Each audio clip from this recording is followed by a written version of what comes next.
What's up, guys? The attendance tonight was 20,845, 27th consecutive sellout. The gate was 11.56 million, the second highest grossing event in MSG history. We hold number 1 and number 2 now, and it's the 5th highest grossing event for the UFC. Fight of the night, no brainer. Poirier and Chandler, we all knew that a long time ago. Yeah. That was going to be the Already had those checks. fight of the night. And Pereira and Weili Zhang won the performance bonuses, so they all won $50,000. Congratulations to them.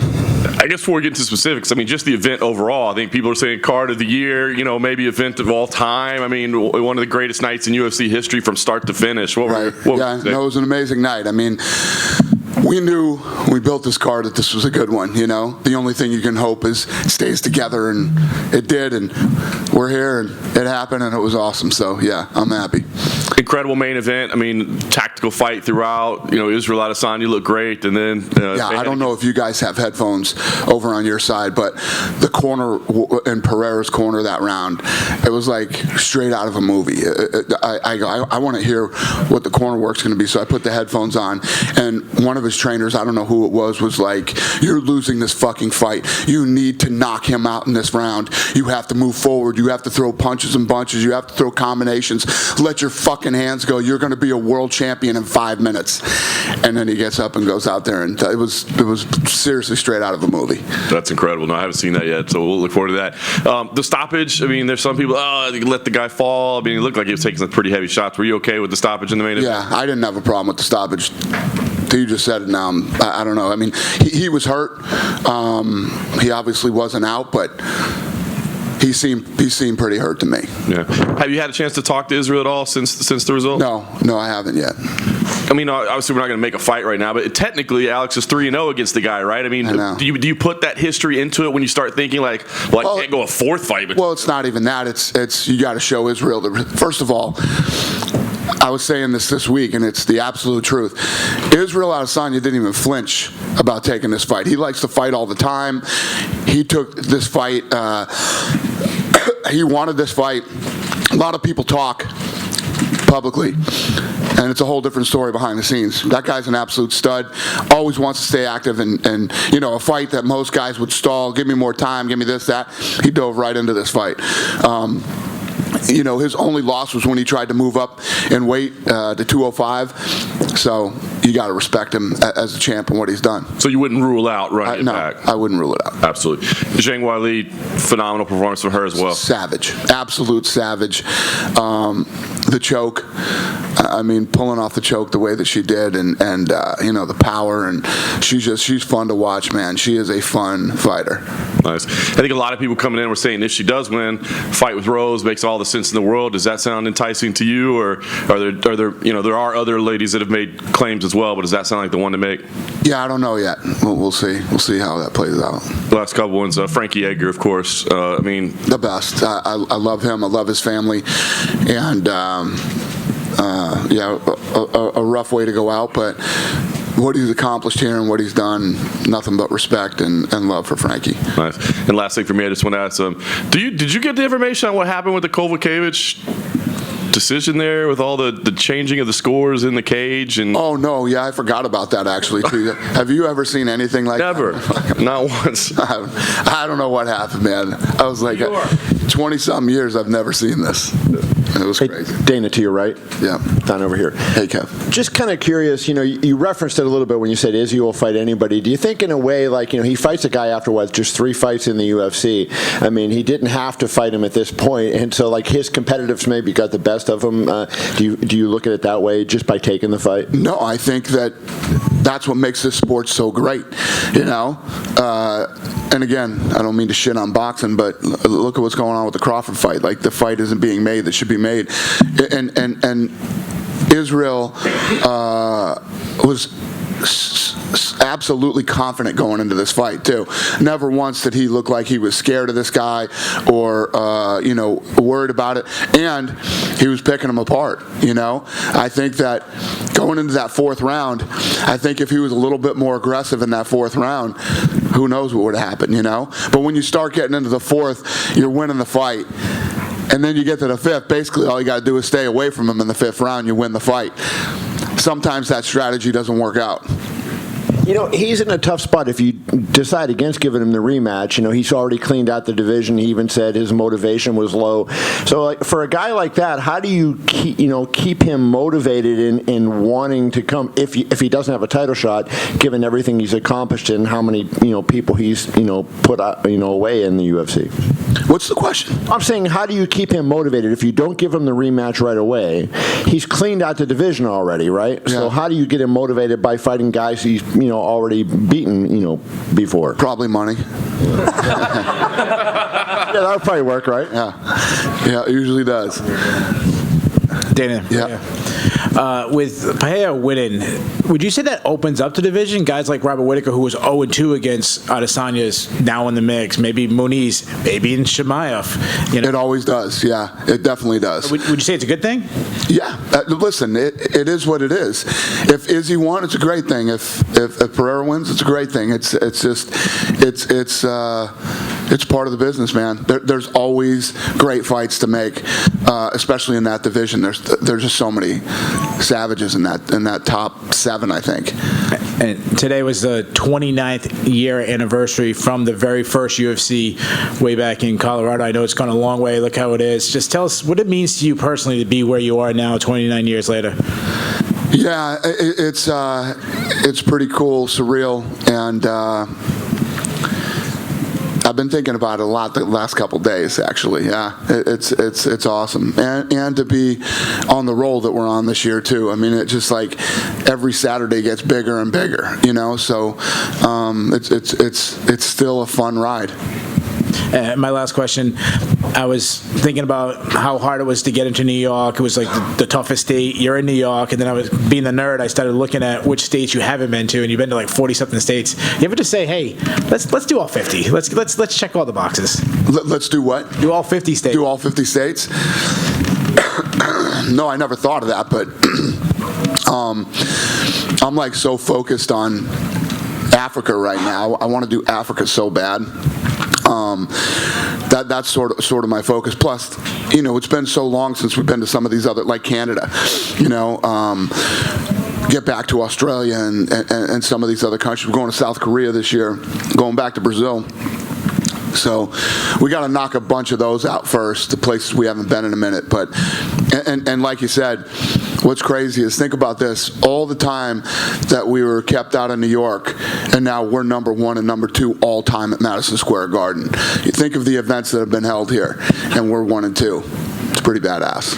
A couple questions for you, Dana. First, the UFC Africa that you just talked about, where in that continent do you see this happening, given that the lack of large indoor arenas? No, it's anywhere? a great question. It's a great question. But Nigeria is what we're thinking. Building something, or perhaps an outdoor venue? Yeah, like at a soccer stadium? Yeah, both.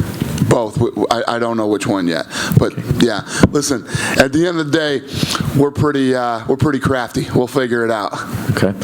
And the other question I have for you is, talk to us about the featherweight interim title fight. What was the decision to make an interim belt, and also how did it land on Emmett and Rodriguez as opposed to, say, Holloway or Allen? Yeah, I don't remember all the exact details on why that one was made, but that's the fight. Dana, back here. I wanted to ask a little bit, were you happy with the stoppage in the main event? Was I happy with it? Yeah. I didn't have a problem with it. I didn't even question it until Morgan said it to me at the beginning of the press conference. Conor McGregor declared yesterday the Mac is back. I know he says this all the time, but from your standpoint, what is the situation with Conor right now? Well, he's been posting, he just got done filming a movie, and he's been posting videos of himself training, and he definitely wants to come back next year. You mentioned boxing a little bit there. I wanted to get your take on this whole, you were talking about the Crawford fight. Another one that seemingly just kind of fell by the wayside was this heavyweight title fight between, Fury and Usyk. Fury's now fighting Derek Chisora. This is the kind of fight you would never be able to make in MMA with, such a disparity. What do you make of that situation? I don't care. I don't care. I mean, that's not my world. I don't, I was just using them as an example of making the fights that should be made, and not avoiding certain fights. We just don't do that here. You just said it. Oh, I'm sorry. Thank you. You just said it's not your world. So is Zuffa boxing officially done? No. But it's not my world. That's it. Dana, back. What they're doing has nothing to do with me. It doesn't change my life whatsoever. Dana, back here. Yeah. Let me take you back to UFC Africa. I'm from Nigeria. There are no facilities that would be able to house the UFC. Have you considered a Rwanda, for example? They have a Kigali arena. The NBA has played there with their Basketball Without Borders multiple times. Just a thought. Yeah, thank you. And then over here. Yep. UFC 282. What do you think about Jiří Procházka, his fighting style, and overall performance in the UFC so far? Who? Jiří Procházka, UFC 282. Yeah. What do I think about him? Yeah, his fighting style and overall performance. I think so he's far. awesome. Yeah, I love him. Yeah, what is your expectation of the rematch? It's going to be a big fight. Yeah, I mean, the first fight was so damn good, and back and forth. As soon as you thought he was going to win, it flipped, and it looked like Glover was going. Then it flipped again. I mean, that fight could have gone any way with either guy, and it was exciting. It was fun, and hopefully the second one's as fun and as exciting as the first one. Dana, to your right. Thank you. Over here. The Poirier-Chandler fight, you knew it was going to be great. To just see the reaction from the fans after the first round, there was a lot of buzz on Twitter, too. Just what was going through your mind after that first round? Yeah, I mean, it was awesome. It was one of the best first rounds I've seen in a very long time, maybe if ever. So, yeah, there was no doubt going into tonight that was going to be the fight of the night. We should have probably just paid those guys yesterday. Dana, right here. Dominic Reyes suffered another loss tonight. Just a couple years ago, he was, on the brink of being the first guy to legitimately beat Jon Jones. Now it's 4 losses in a row. Are you surprised by kind of this fall from grace from him? Literally exactly what you said is what we were just talking about in the back, after the fights were over. Yeah, it's almost like he hasn't been the same since that Jon Jones fight. What do you kind of do with him now? Because obviously, he changed camps. He's seemingly done all the things that a fighter would do to try to get back on track, and he has his quickest loss here tonight. Do you keep him around? Do you maybe let him go try to get some wins somewhere else? I don't know right now. I think first and foremost, I would see what he wants to do. What does he want to do, and where's he at mentally, and what's he thinking? Yeah, and he's always obviously connected to Jon Jones. Do you have any update on Jon? I know he was saying that, Stipe signed the contract for December. We're obviously close to that, so I imagine it's not happening then. Yeah, no, Jon Jones will fight next year, for sure. First quarter, probably? Yeah. We never had a Stipe Jon Jones fight. He's going to fight next year. Okay, and just last thing, Michael Chandler was just in here, and he was kind of talking about his next moves, and someone asked him about maybe, looking back at an Eddie Alvarez fight, because Eddie Alvarez is a free agent right now, and they had some great fights, in another promotion. Have you talked to Eddie and his team at all in this free agency about maybe bringing him back? Eddie hit me up a couple days ago, yeah. But no, we haven't had any serious conversations. Does it interest you having him back? I think that Eddie is at a point in his career where, we're always trying to bring in young, up-and-coming guys that hopefully can be world champions some days. That's what we really look for. Thank you. Yep. Dana, can you just describe Izzy's title reign, what he meant to the company? Describe what? Izzy's title reign and what he did for the company as a champion. Yeah, no, I mean, you saw it and you felt it tonight. I mean, the dude's from New Zealand, and we're at Madison Square Garden in New York, and the place is going crazy for him. He's been a great champion for us. He likes to fight all the time. He like I said, he doesn't say no. He'll fight anybody, and those are fun guys to have. And he's a good person. And that loss kind of like reminded me of like Kamaru, like when he lost, like he was winning the round, they were winning the fight, and then he like lost like all of a sudden. Is that just like part of the sport basically? Like, it's what makes the sport so great, honestly. It's you can never tell what's going to happen in this sport. You never know. I mean, I had him. I had it 3-1 going into the last round, and then his corner. Pereira's corner gives him a fucking movie-like speech in the corner, and he goes out and does it, and it's incredible. It's what makes this thing so crazy. You can never pick who's going to win a fight. Dana, just going back to UFC Africa, I'm curious, how big do you think that event could be? Is that somewhere you're going to have to kind of educate the people and introduce mixed martial arts to them? It's not even about how big I think it will be. I don't know. I don't know what it's going to be like when we go over the. I just want to do it. Is this because you see stuff like Rumble in the Jungle and it's like 100%. As a promoter? 100%. And we have African champions, and I'm going to build a PI over there. Yeah, it's just something that I personally want to do. Do you have a time frame on it? Could it be as early as the first half of next year, for example? I don't know. It's like, this gentleman over here just educated me on. Yeah. I don't know enough yet. What we'll do is we'll send a team over there, and they'll go kick around the country for a little bit and see what we can do. I feel like a rematch of tonight's main event would make a lot of sense over there.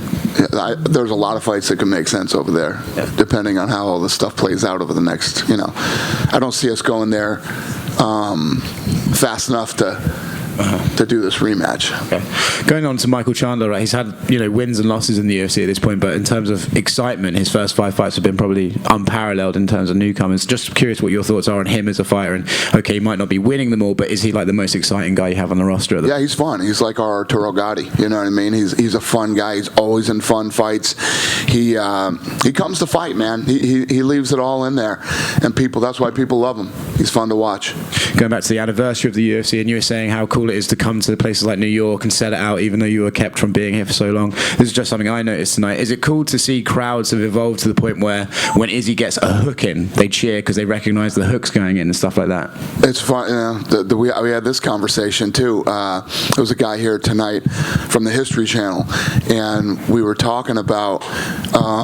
He was asking me about jiu-jitsu, and I was saying that me and the Fertitas, when we first bought this thing, that's what we were the most afraid of, is that people didn't understand the ground game. And now 20 years later, we're at Madison Square Garden, a place that we weren't able to come to, and guy puts a hook in and the crowd gets excited. It's unbelievable how educated people have become about the ground game over the last 20 years.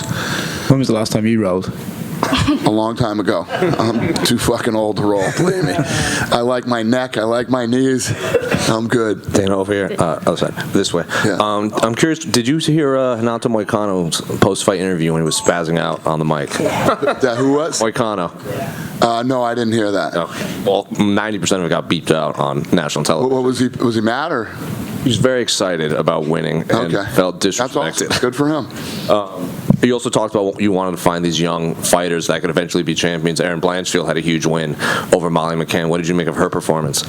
Yeah, Molly had a rough night. That was a rough one. Yeah.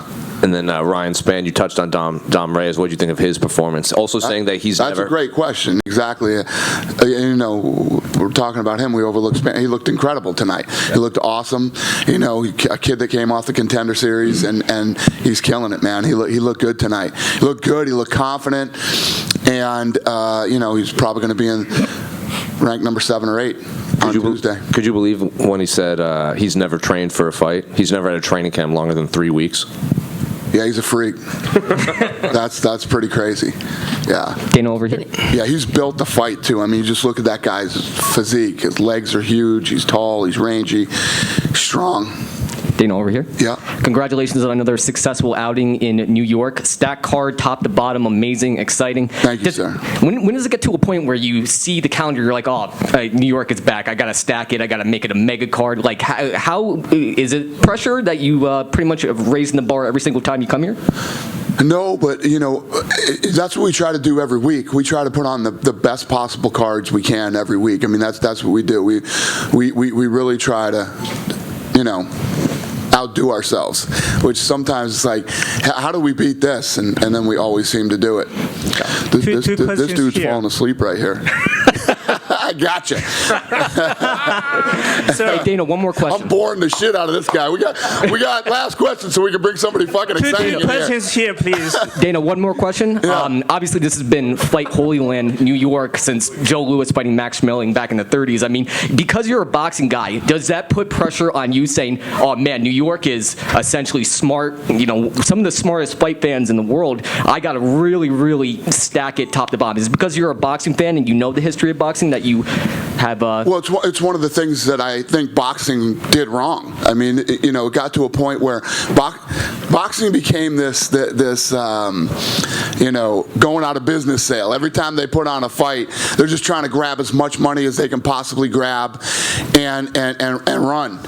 And, we built a brand, built a sport, and, when you show up here, these tickets are expensive. Plane tickets are expensive. Hotel rooms are expensive.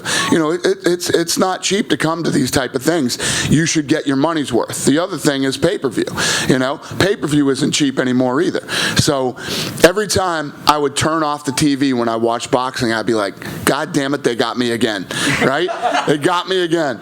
I don't ever want people to turn the TV off and feel that way about our product. So we stack it from top to bottom, and I say this all the time, but what I sell is holy shit moments. So I want you to have 3 or 4 holy shit moments during the night, whether you're here live or at home, and that's what we always set out to do. Two questions here. Thank you. Sir. Yeah. 2 questions, very quick. Yeah. First, what's your comments on Zhang Weili reclaiming her title tonight?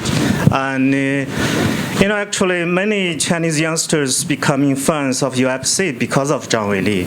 Do you have any plans to increase your presence in China? Yeah, no, I agree with you 100%, sir.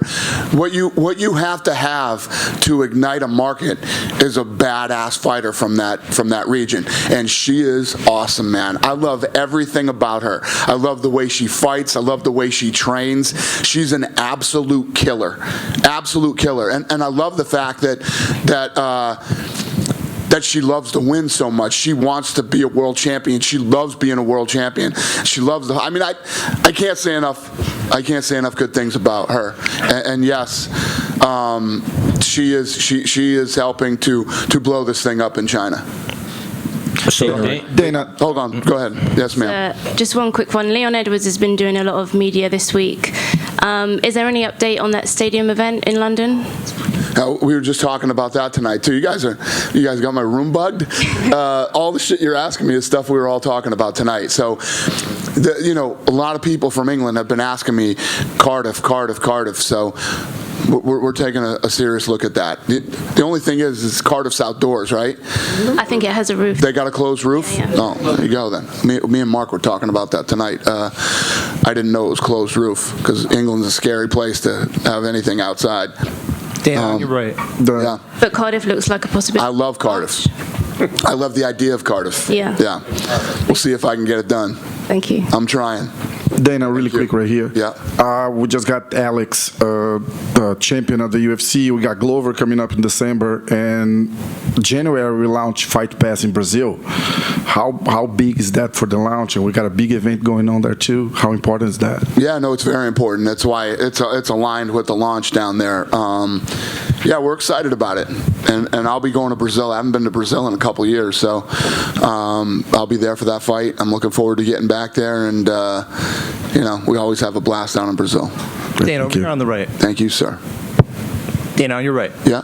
Just wanted to ask you about kind of the unique journey that Alex Pereira has had to get to this point. Just a handful of fights in mixed martial arts, obviously accomplished in kickboxing, but you just don't see a whole lot of, handful of fights come to the UFC. Within a year, he's the champion. I mean, do you have any thoughts? It's true, and if you look at him in Israel, you know what I mean? If you look at what they've done coming from kickboxing and how good they are, it's pretty fascinating.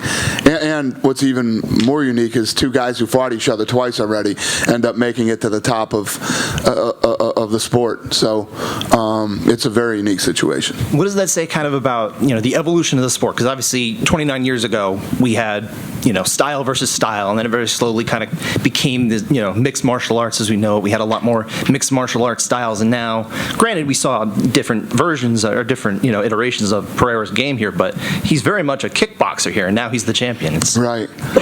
What's the question? I guess, what do you think, kind of just the fact that it's not that the sport's going backwards necessarily, but just the fact that there is someone who's a specialist coming in here. And yeah, well, I think what it really shows is what incredible athletes they both are. I mean, to be that dominant in kickboxing and that good, and then come over here, learn everything else, and then you two end up facing each other again over here. Pretty crazy. Were you impressed with kind of the other elements that we saw from Pereira's game here? Obviously, he mixed in the takedown, had it's a little bit of a grappling and scrambles in there. I mean, what did you think of that too? Yeah, I think they both fought a great fight. My only criticism of Israel in the fight is I think he should have pressed the action a lot more in that fourth round, but ain't me in there. You know what I mean? It's easy to fucking sit up here. I don't even roll anymore and talk about how he should have pressed harder in the fourth round. Yeah, so I think he fought literally almost the perfect fight. Would you have interest in bringing in kind of more, not specialists necessarily, but people who are standouts and giving them maybe a fast track? Or is it because of obviously the link between Adesanya and Pereira? Do you think what? Like kind of bringing in maybe, high, elite level athletes from other sports and giving them kind of the fast track, not kind of babying them, but getting them right into the title picture very quickly, without kind of. That ain't how it works here. You gotta fight your way up. I mean, Pereira only had so many fights here, but he fought all the right guys to get to the top. Sure. And then he beat the champ. So, yeah. Dana, right here. So Stipe Miocic versus Jon Jones hasn't come to fruition for 272 or 282. What's going on right now with Stipe? I heard last week media was saying that Stipe might never fight again. What's going on with Stipe Miocic right now? I don't know, and that's true. He might. That's a true from negotiations you have with him. It might not. He doesn't want to fight no more. No, no, I didn't say that. You said that. You kind of said that. I see where this is fucking going. No, I did not say that. Yeah, maybe he won't fight. Maybe he will. I don't know. So there's a chance Stipe Miocic never fights again and is a fireman. I have no idea. So if we what the fuck are you asking me right now? You're like double talking. We're going trying to make it sound like I said that. I didn't say that. I said, but yes, that could happen. That could possibly be. No. But that could be anybody. Any of these guys could never fight again. You know who said it? Your least favorite media member. Oh, then it's got to be true. That's who said it. So what's going on with the heavyweight division right now? We got Ngannou's coming off a knee injury. We got Jones maybe in the wings. Stipe in the wings. What's going on? Who's the next heavyweight championship title fight? Yeah, I think that Jon Jones will be the next fight at heavyweight. He's not a champion. I know. So who's he fighting? Well, hopefully Francis. Okay, so Stipe's out right now. Do you have any other questions? I do. What's going on with I can't wait to hear this one. Colby versus Kamzat. Do you have anything going further on that? We're working on that too. Yes, that fight is being worked on. Do we have a potential date for that fight? No. Okay. And then, so great card tonight. Thank you. Killed it in MSG. What comes next after MSG? Like, what's your next big card? Is Vegas. Vegas? Yep. Vegas all day. Vegas. What's the next one? December. Okay, so I feel like we're missing a co-main event for that fight. Okay. I'm sorry you feel that way. No, Jerry versus Glover. I hear you. So what can you give us on the heavyweight division right now? Who is this guy? Give me something good, Dana. Who are you? Who do you write for? Stan the Man, Menace and the Man. Dennis Bermudez, your old boy. Oh, okay. Got it. You have any more questions for me? Well, right now, the heavyweight division's wide open. Yeah. All right, well, we'll get it figured out. Are we just waiting for Ngannou? I don't know. I don't know how that's going to play out. Listen, we've been very patient in this whole thing and trying to get something done with them, and we'll see how this thing ends up. I hate to be this guy. The news that broke today was Ngannou said the negotiations are not going well. Okay. Oh, that sucks. Dana, there was a time where you had events, two events in New York City, Barclays and here.